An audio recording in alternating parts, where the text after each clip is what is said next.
Hello everyone, welcome back to my channel Easy Learning with Himal. So this is episode 8 of your English की पाठशाला. So what is English की पाठशाला? ये एक grammar series है, English series है जिसमें शॉर्ट एपिसोड्स में हम एक ग्रामर का कॉन्सेप्ट सीखते हैं और इसका ये एपिसोड 8 है. अगर आपको एपिसोड 1 to 7 देखना है जिसमें हमने काफ़ी इंपॉर्टेंट टॉपिक्स कवर किए थे तो डिस्क्रिप्शन बॉक्स में जाओ, वहाँ पे मैंने लिंक बनाया है, प्लेलिस्ट है.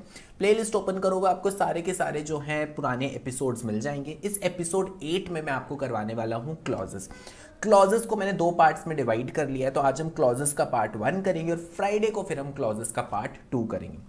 तो आज मैं आपको समझाऊंगा कि एक्चुअली क्लॉज क्या होता है और आज हम डिस्कस करेंगे डिपेंडेंट और इंडिपेंडेंट क्लॉज. और नेक्स्ट वाले एपिसोड में हम noun clause, adjective clause etcetera वो सब डिस्कस करेंगे.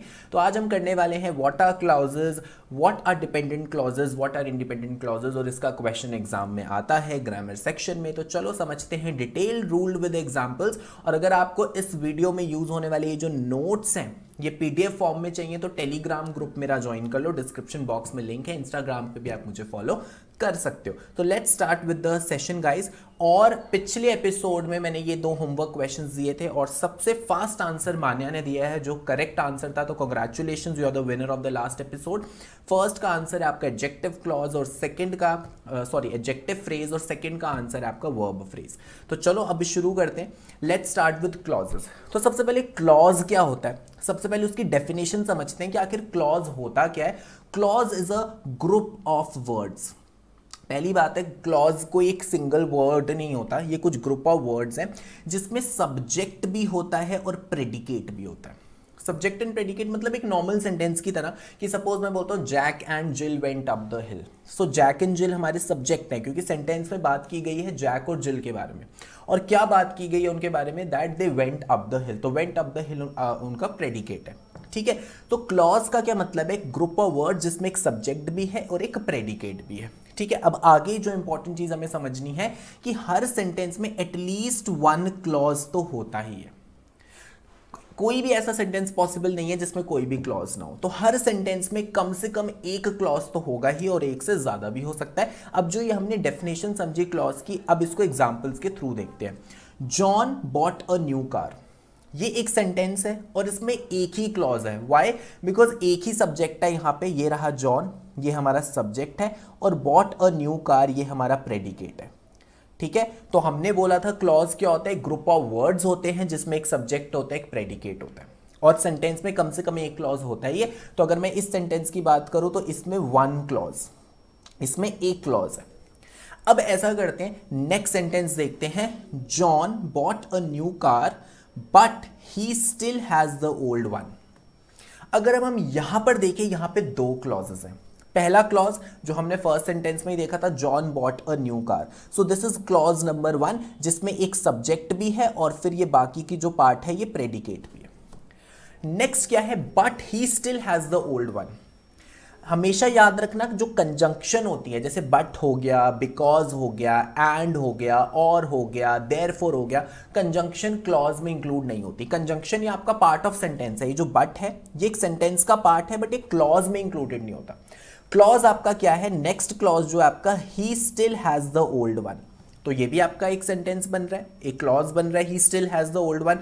कैसे पता चला है क्लॉज है, क्योंकि हमें सब्जेक्ट भी मिल गया जो ही है और हमें प्रेडिकेट भी मिल गया. ही के बारे में क्या बोला गया, still has the old one. तो अगर मैं सेंटेंस 1 देखूं, John bought a new car, तो ये एक सेंटेंस है और ये अपने आप में एक क्लॉज ही है, मतलब एक सेंटेंस में एक क्लॉज है. सेकंड वाला सेंटेंस देखें तो कंजंक्शन बीच में लगी है बट, तो कंजंक्शन की वजह से सेंटेंस में दो क्लॉजेस जुड़े हुए हैं. पहला क्लॉज कौन सा है, John bought a new car. दूसरा क्लॉज कौन सा है, he still has the old one. पर हम कंजंक्शन को क्लॉज में इंक्लूड नहीं करते. कंजंक्शन आपका सिंपली सेंटेंस का एक पार्ट है, क्लॉज में आपका कंजंक्शन नहीं आता. अब आगे बढ़ते हैं, जो इंपॉर्टेंट टॉपिक है कि कैसे पहचानना है इंडिपेंडेंट क्लॉज कौन सा है, डिपेंडेंट क्लॉज कौन सा है. तो इंडिपेंडेंट क्लॉज से तो आपको मीनिंग से ही समझ आ रहा है कि इंडिपेंडेंट क्लॉज है जिसका मीनिंग किसी पे डिपेंड नहीं करता, मतलब वो खुद ही अपने आप में सेंस बना लेता है. मतलब अगर इंडिपेंडेंट क्लॉज अगर हम लिखेंगे तो हमें ऐसा नहीं लगेगा कि कुछ इंफॉर्मेशन इनकम्प्लीट है, वो कंप्लीट मीनिंग शो करेगा. So it makes sense by itself. So it expresses a complete thought. कि अगर इंडिपेंडेंट क्लॉज लिखा है उसका फुल मीनिंग कंप्लीट होगा, पूरा थॉट वो एक्सप्रेस कर रहा होगा, कहीं से हमें ऐसा नहीं लगेगा कि अभी कुछ मिसिंग है। For example, gym red a book, so this is the independent clause. पहली बात है क्लॉज है क्योंकि इसमें सब्जेक्ट है जिम और उसके बारे में इंफॉर्मेशन दी हुई है रेड अ बुक जो प्रेडिकेट है, तो ये तो क्लॉज है। और ये एक इंडिपेंडेंट क्लॉज है क्योंकि ये पूरा मीनिंग फॉर्म कर रहा है कि जिम ने एक बुक पढ़ी। ठीक है, सेकेंड एग्जाम्पल देखते हैं, gym red a book and he really enjoyed the book. सबसे पहले पहचाना है इसमें क्लॉज कौन कौन से हैं। दो क्लॉजेज हैं और याद रखना कंजंक्शन को हम क्लॉज में इंक्लूड नहीं करते। तो जो हमारा फर्स्ट क्लॉज है वो ये है, gym red a book. Second clause क्या है, he really enjoyed the book. अगर हम दोनों सेंटेंसेस को, दोनों क्लॉजेस को अलग अलग रख के देखें तो दोनों में मीनिंग पूरा आपका जो है कंप्लीट थॉट एक्सप्रेस हो रहा है। Gym red a book, gym red a book, तो जिम ने एक बुक पढ़ी, तो पूरा एक जो मीनिंग है वो एक्सप्रेस हो रहा है। सेकंड क्लॉज देखिए, he really enjoyed the book. अगर मैं सेंटेंस बोलता हूँ he really enjoyed the book, उसने बुक काफी इंजॉय करी, तो ये भी एक कंप्लीट मीनिंग फॉर्म कर रहा है। तो ये होते हैं इंडिपेंडेंट क्लॉज, कि अगर हम उसको सेंटेंस से हटाकर अलग से भी रख के देखें तो उसका पूरा मीनिंग एक्सप्रेस होता है। ठीक है, अब आपको ये और अच्छे से समझ आएगा जब आप डिपेंडेंट क्लॉज की हम बात करेंगे, तो आपको डिफरेंस पता चलेगा। अभी तक तो सिंपल लग रहा है, जैसे हमने क्लॉजेस डिस्कस करे थे वैसे इंडिपेंडेंट क्लॉज है, बट अब डिपेंडेंट क्लॉज के साथ हमें एग्जैक्टली पता चलेगा कि इंडिपेंडेंट और डिपेंडेंट में क्या डिफरेंस है, क्या फर्क है। ठीक है, अब देखो डिपेंडेंट क्लॉज क्या है। जैसे मैंने इंडिपेंडेंट क्लॉज में बताया था मीनिंग से पता चल रहा है, डिपेंडेंट क्लॉज में क्या है, उसका जो मीनिंग है वो कंप्लीट नहीं होता, वो एक कंप्लीट थॉट एक्सप्रेस नहीं करता। तभी लिखा है does not express a complete thought. उसका मीनिंग किसी पे डिपेंड करता है, किसी और क्लॉज पर उसका मीनिंग डिपेंड करता है। ठीक है, अब हमें कैसे पता चलेगा इंडिपेंडेंट क्लॉज है, तो इंडिपेंडेंट क्लॉज किसकी वजह से होता है, due to the presence of some marker words. Marker words मतलब अगर आपका सेंटेंस ऐसे वर्ड्स के साथ शुरू हो रहा है, before, after, because, since, although, जब आपका सेंटेंस ऐसे वर्ड्स के साथ शुरू होता है तो हमें पता चल जाता है यहाँ पे डिपेंडेंट क्लॉज है। अभी एग्जांपल्स भी बताऊंगा मैं आपको। और सेकंड कंजंक्शन की वजह से, जैसे एंड लगा हो, और लगा हो, नॉट लगा हो, येट लगा हो, तो इंडिपेंडेंट क्लॉज के बारे में पता चलता है जब कोई मार्कर वर्ड्स दिए हो, लाइक सेंटेंस आपका शुरू हो रहा है बिफोर से, आफ्टर से, बिकॉज, सिंस, ऑल्दो से, या कोई कंजंक्शन प्रेजेंट। तो एग्जाम्पल से समझते हैं, because I forgot my homework. अब देखो सिर्फ ये एक क्लॉज लिखा हुआ है, because I forgot my homework. Sentence because से शुरू हो गया, बट अगर हम इसके आगे देखें, कुछ नहीं लिखा ना इससे पहले कुछ लिखा, तो क्लियरली पता चल रहा है it does not express a complete meaning. अगर हम कंप्लीट मीनिंग की बात करें तो कंप्लीट मीनिंग तो यहां पे है ही नहीं, क्योंकि मैं अपना होमवर्क भूल गया।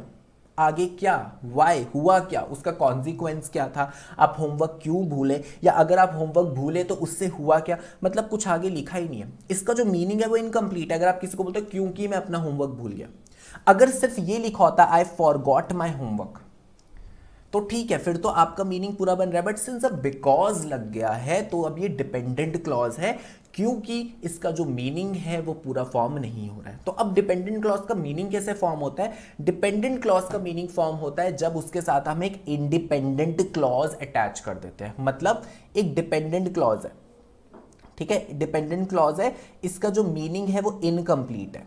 ठीक है, इसका जो मीनिंग है वो इनकम्प्लीट है जब हम इसमें एक इंडिपेंडेंट क्लॉज अटैच कर देते हैं। जब हम इसमें इंडिपेंडेंट क्लॉज अटैच कर देते हैं तो इसका जो मीनिंग है वो कंप्लीट हो जाता है। एग्जाम्पल देखते हैं, because I forgot my homework, यहां तक तो डिपेंडेंट क्लॉज था क्योंकि इसका मीनिंग कंप्लीट नहीं था, कॉमा डाल के मैंने लिख दिया माई टीचर स्कोल्डेड मी।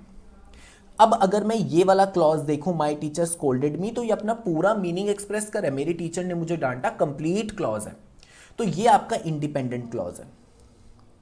और ये है जो आपका because I forgot my homework, ये आपका डिपेंडेंट क्लॉज है। तो डिपेंडेंट क्लॉज का मीनिंग कब पूरी तरह से कंप्लीट होता है, जब उसके साथ एक इंडिपेंडेंट क्लॉज अटैच हो जाता है। तो because I forgot my homework, my teacher scolded मी, अब सेंटेंस का पूरा मीनिंग बन गया कि क्योंकि मैं अपना होमवर्क भूल गया था इसलिए मेरी टीचर ने मुझे डांटा। एक और एग्जाम्पल देखते हैं, अगर मैं आपको फर्स्ट देखूं sentence, when I picked a flower for you. अब देखो आगे कुछ नहीं लिखा है, तो ये क्लियरली एक डिपेंडेंट क्लॉज है क्योंकि इसका जो मीनिंग है वो इनकम्प्लीट है। So this is a dependent clause कि जब मैंने तुम्हारे लिए फ्लावर तोड़ा, ठीक है, जब मैंने तुम्हारे लिए फ्लावर पिक किया, ठीक है, तो ये क्या है, एक डिपेंडेंट क्लॉज है। अब इसका मीनिंग कैसे कंप्लीट हुआ, जब हमने इसको एक इंडिपेंडेंट क्लॉज के साथ जोड़ दिया। तो इंडिपेंडेंट क्लॉज कौन सा है, अ बी स्टंग मी, एक मधुमक्खी ने मुझे काट लिया। इंडिपेंडेंट क्लॉज है, कंप्लीट मीनिंग है, बट जब ये अटैच किया गया डिपेंडेंट क्लॉज से तो डिपेंडेंट क्लॉज का भी मीनिंग पूरा हो गया। मतलब डिपेंडेंट क्लॉज को अगर हम लिखेंगे उसका मीनिंग कंप्लीट नहीं होता, बट अगर उसके साथ एक इंडिपेंडेंट क्लॉज अटैच कर देते हैं तो सेंटेंस का पूरा मीनिंग बन जाता है। When I picked a flower for you a bee stung me, कि जब मैंने तुम्हारे लिए फूल तोड़ा तो एक मधुमक्खी ने मुझे काट लिया। Meaning complete. तो इसीलिए याद रखना, इंडिपेंडेंट क्लॉज का क्या होता है, मीनिंग कंप्लीट होता है, वो किसी पे डिपेंड नहीं करता अपने मीनिंग कंप्लीट करने के लिए। डिपेंडेंट क्लॉज क्या होता है, उसका मीनिंग इनकम्प्लीट होता है। तो फिर सेंटेंस का मीनिंग फॉर्म कैसे होता है, जब हम डिपेंडेंट क्लॉज के साथ इंडिपेंडेंट क्लॉज अटैच कर देते हैं। तो that was all about today's lecture, ठीक है। और अब होमवर्क क्वेश्चन करो। देखो, अब होमवर्क क्वेश्चन का रूल मैं आपको बता देता हूं। जो भी बच्चा सबसे फास्ट आंसर लिखेगा कमेंट सेक्शन में बिना एडिट करे और करेक्ट आंसर, उसका मैं नेम नेक्स्ट एपिसोड में अनाउंस करूंगा, जैसे मैं हर एपिसोड में करता हूं। तो आपको सिंपल कमेंट सेक्शन में जाना है 1 आंसर और 2 आंसर बस, ठीक है। तो मैं आपको बता देता हूं क्वेश्चन क्या है। सो देखो, क्वेश्चन है because the girl laughed I smiled, ठीक है। फर्स्ट क्वेश्चन है टोटल नंबर ऑफ क्लॉजेस, आपको बताना है इस सेंटेंस में कितने क्लॉजेस है। सेकेंड है टाइप ऑफ अंडरलाइंड क्लॉज्ड, ये जो मैंने यहाँ पे लिखा है I smiled, sorry, type of underlined clause. तो आई स्माइल्ड आपको बताना है कौन सा क्लॉज है, डिपेंडेंट क्लॉज है इंडिपेंडेंट क्लॉज है। तो दोनों के आंसर्स कमेंट सेक्शन में लिख दो। जो भी फास्ट आंसर करेगा उसका नेम मैं नेक्स्ट वीडियो में अनाउंस करूंगा। And guys, thank you for watching. और अगर फर्स्ट टाइम मेरे चैनल पे आया तो जल्दी से सब्सक्राइब कर लो चैनल इजी लर्निंग विद हिमाल। और अगर इस लेक्चर के नोट्स चाहिए पीडीएफ फॉर्म में तो अभी जल्दी से टेलीग्राम ग्रुप ज्वाइन कर लो, मैं वहाँ पे पोस्ट कर दूंगा आपके ये जो सारे नोट्स हैं, या इंस्टाग्राम पे मुझे फॉलो करके डीएम कर सकते हो आप। तो thank you guys, have a nice day. अब हम मिलेंगे फ्राइडे को विद एपिसोड नंबर 9, जिसमें हम क्लॉजेस का पार्ट 2 करेंगे।